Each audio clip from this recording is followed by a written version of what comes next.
Uh-oh.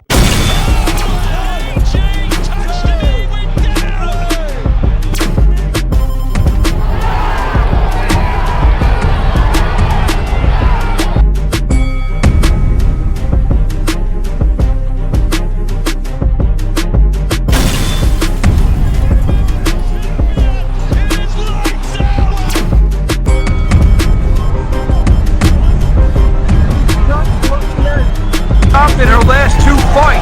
Good way hitting him from that way down.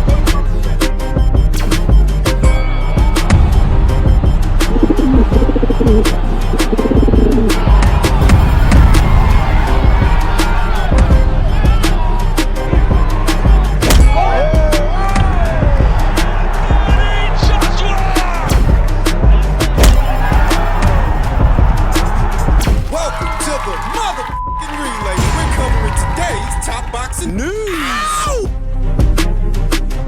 Okay, we'll start with this. A closer look at reigning WBO super flyweight champion Mizuki Hiruta of Japan, who has aspirations of unifying this division. Hiruta was born and raised in Akoyama City, Japan, which she describes as a typical provincial city. As a child, Hiruta participated in gymnastics from age 5 to 12 and played basketball in middle school. It was on a high school boxing team that her boxing journey began, but she didn't fully appreciate the sport until much later in life. Hiruta told Fights ATW, "I had no idea what boxing was until I saw boxers working out in the open-air gymnasium in school. I would then become a team member at Okayama Tech High School. I was the only female boxer there and the first female competitor in the school's boxing history. Although I started in high school, I never really liked the sport until I became a world champion as a professional." Hiruta's amateur career of 7 years spanned from 2012 to 2019, resulting in a record of 26 wins with 19 losses and 13 knockouts, which she isn't necessarily proud of.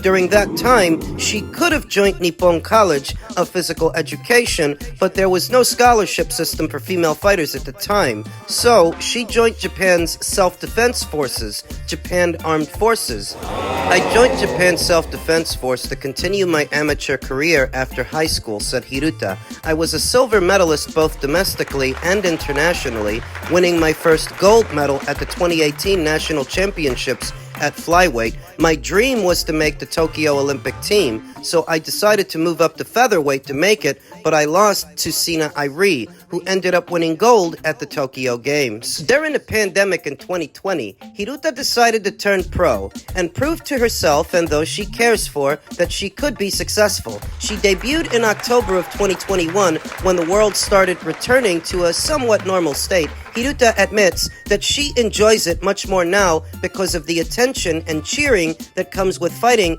in front of a full live crowd. 14 months after going pro, Hiruta earned the WBO Super Flyweight title by beating Kanako Taniyama by way of a unanimous decision. It was a moment that she still remembers vividly.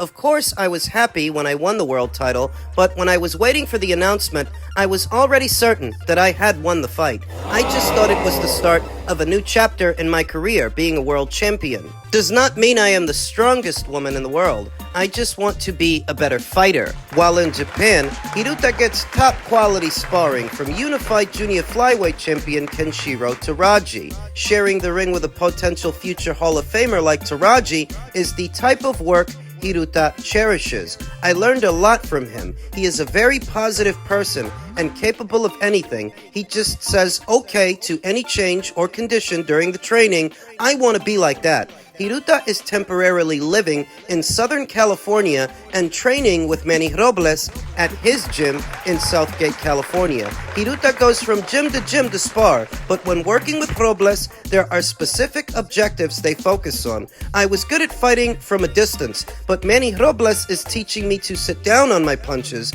and work on the inside. I did not have a knockout in the pros until my first training camp here last year." Currently, she's coming off of 2 consecutive knockout wins. Outside the ring, Hiruta has a fun personality and takes everything Southern California has to offer. When you see Hiruta on Insta, you notice her pink hair and creative outfits, which are all part of her personality. Although she keeps her followers on Instagram entertained, she admits to being shy. I've always liked girly fashion and vintage dresses, but I did not like to show them off. When I turned pro, I figured I had to entertain and impress people with my performances and looks, so I dyed my hair pink. Hiruta is staying ready, so if she can land a fight soon, she won't be caught out of shape. Her goals this year are to fight abroad and be part of a big show in an arena. Ultimately, she is focused on making history in more ways than one. I want another world title, unifying the titles, and do something Japanese female boxers haven't done yet. Mizuki last saw action earlier this year, in January. It's the only fight she had this year. For a fighter, even a champion, who doesn't have a major promotional outfit behind them, it can be difficult to see out some of these goals and be as productive as the fighter would like to be. Though it's not all doom and gloom for Mizuki, she's set to appear on a Japanese drama. Perhaps that will help to increase her profile in her native Japan and help to get some more money behind her to bring some of those champions to her neck of the woods, since they're making no effort to bring her to theirs. There are currently 4 champions at Super Flyweight. Mexico's own Irma Garcia, holding the IBF. Mexico's own Ashley Gonzalez, holding the WBC. Of course, Mizuki Hiruta, holding the WBO. And Argentina's own Clara Lescurat, holding the WBA. What all these fighters, champions, have in common is they don't have a major promotional outfit behind them, and thus, no one champion can incentivize and offer to unify to another. And so the division stands divided. The hope is that Mizuki can change that. She's the youngest. Irma Garcia is 43. Clara Lescurat is 36. Ashley Gonzalez, I believe she's 30. And Mizuki, she's 28. Thus, time is more on Mizuki's side than it is on theirs. And I've seen her in action. She's a lot of fun to watch. Punches hard. But she needs to stay active. She needs to stay busy. If she is to be ready for these champions, many of which are more experienced than she is, the most that she can hope to do is stay sharp. Elsewhere in the world of boxing, via a tweet from Boxing Kingdom by way of Ryan Garcia, most fighters today don't know how to set up and market a future fight or a current fight. They don't know how to garner attention to make a profit. They hate on people who know how to promote themselves. Are we to believe that Ryan Garcia's shenanigans as of late are all an effort to promote himself? So when he goes on a bigoted and racist tirade, is that what that is? Marketing? Promotion? And what is he promoting? The suspension that he's still on until next year? Is that what he's promoting? Too many times in the American boxing scene, tomfoolery is passed off as marketing. Tomfoolery and cowardice is passed off as promotion by those of very low character. When Ryan Garcia takes shots at Caleb Plant, and Caleb Plant's wife, that's promotion? What, you're setting up a future fight with Caleb Plant at 168 because there's not much chance that he meets you at 160 or 154. So when you start taking shots at that guy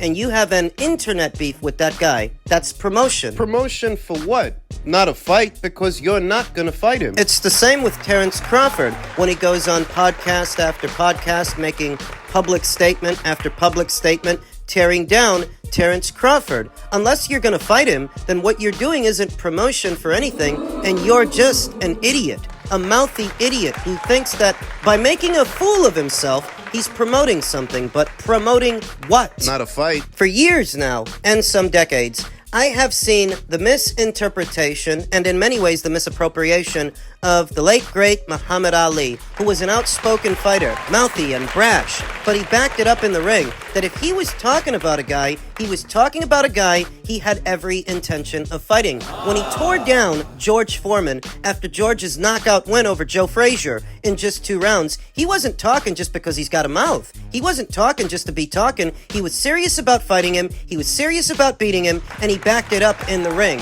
In the subsequent years that followed, you saw a lot of fighters try to mimic this in their own way. Muhammad Ali was your prototypical trash-talking boxer because before him, there wasn't much in terms of trash talk. He popularized that. And when he did it, that's what it was. It was promotion. Promotion for a fight, But that's not what it is in this postmodern era. For how many years now and how many times did you see Adrian Bronor get in trouble for something that he said or something that he did and have it passed off as promotion, that's just Adrian promoting himself? When he terrorizes an Uber driver or when he gropes a girl at the mall, his run-ins with the law, we were to believe that all of that, that's just promotion. That's just Adrian promoting himself. It's the same with Ryan Garcia. When he takes to the spaces on Twitter and he makes hate-filled, bigoted rants about groups of people based on race, ethnicity, and religion, we're to believe that this is promotion. It's not. The reason these fighters are so comfortable passing off these uncouth behaviors as an arm of promotion is because the American boxing scene, more so than the others, is obsessed with gimmicks, with hype, with drama. In some instances, more than boxing. That if the boxers aren't going out there and acting like complete jackasses, they're not as interested. Now, this will get you talked about, but just the act of being talked about doesn't make it promotion. Why not? People talking about you online doesn't cost them anything. People talking about you online and your online metrics, well, all of that is happening in an environment that is free, where the people talking don't have to pay for anything, whereas promotion. When you promote something, you're promoting it with the intention of selling it. You're promoting it with the intention of generating revenue. And I don't know what revenue Ryan hoped to generate by saying some of the things that he said and doing some of the things that he did when he trashed that hotel room and got arrested for it. What was he promoting? I think the American boxing scene, more so than many others,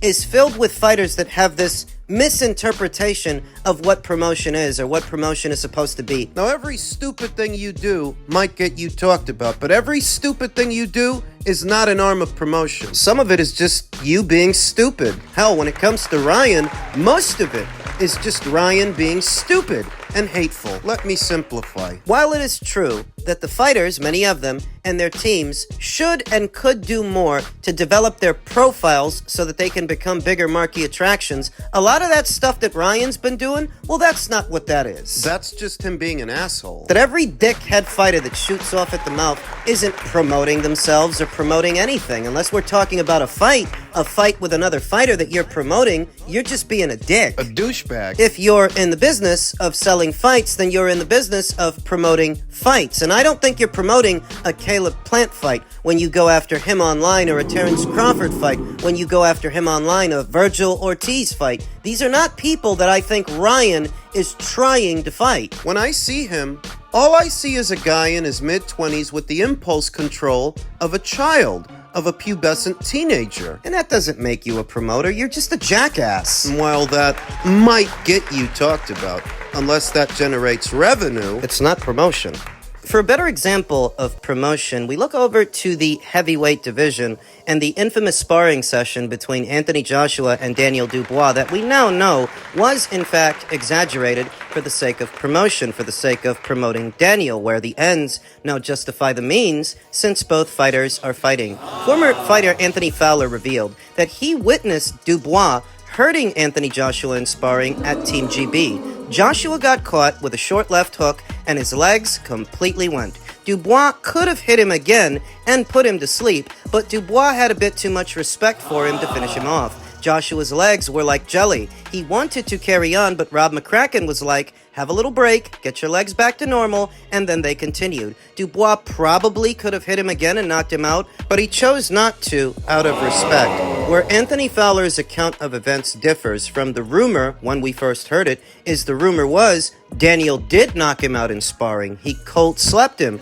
I heard the story told so many times in so many different ways, but the crux of it was Daniel knocked him out. That's not actually what happened. What we got was an exaggerated version of that story for the sake of promotion, for the sake of promoting Daniel. And it worked. A common practice in the sport to attach one fighter's name to another to help to garner that fighter attention and press, with the end game being a fight between the two. A fight between the two fighters. Where that differs from what you get in America is you'll get a lot of fighters in America trying to attach their names to another fighter, but they're not actually trying to fight. Like what you saw from Team Norman, Brian Norman. They said they wanted to fight Jaron Ennis. They said he's not a boogeyman and all that stuff, but when push came to shove and they were made an offer, they didn't take it. They want the attention. They want the boxing writers writing articles about them. They want the press, but they didn't want the fight, making that little more than just clout chasing. You're just clout chasing that guy for the attention that he's getting,